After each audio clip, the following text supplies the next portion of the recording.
In today's video, I'm going to teach you how to duplicate and repeat objects in Affinity.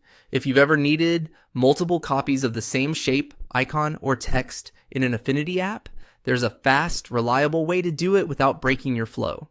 We'll keep this simple and focused so you can start using it right away in your designs. First, make sure the item you want to copy is selected. Click directly on the object in your canvas so you see its bounding box or handles appear. That visual highlight tells you the object is active and ready. If you're unsure, a quick glance at the Layers panel helps. Your chosen object should be highlighted there as well. This step matters because the duplicate command only affects whatever is currently selected. If nothing's selected, nothing happens. If the wrong thing is selected, you'll copy the wrong element. With your object selected, press Ctrl+J on your keyboard.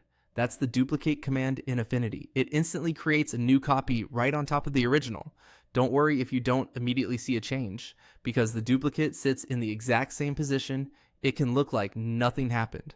A quick drag will reveal there are two copies, or you can confirm it in the Layers panel, where you'll see an additional entry for the duplicate. On macOS, the same command is Command-J.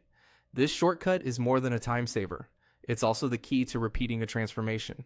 Affinity remembers the last change you made to a duplicate, such as a move, rotation, or scale, and applies that same change each time you duplicate again.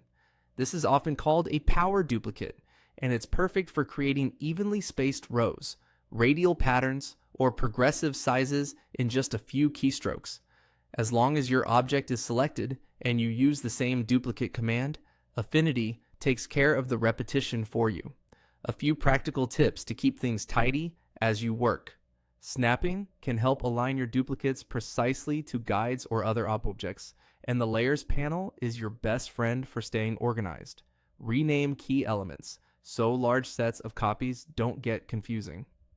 If your duplicate seems to disappear, it's usually sitting exactly on top of the original. Nudging it with the arrow keys or dragging slightly will make it visible. That's all there is to it.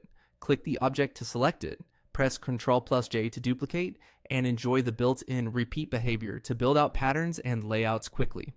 Try it on shapes, text, icons, and placed images to see how much faster your workflow becomes.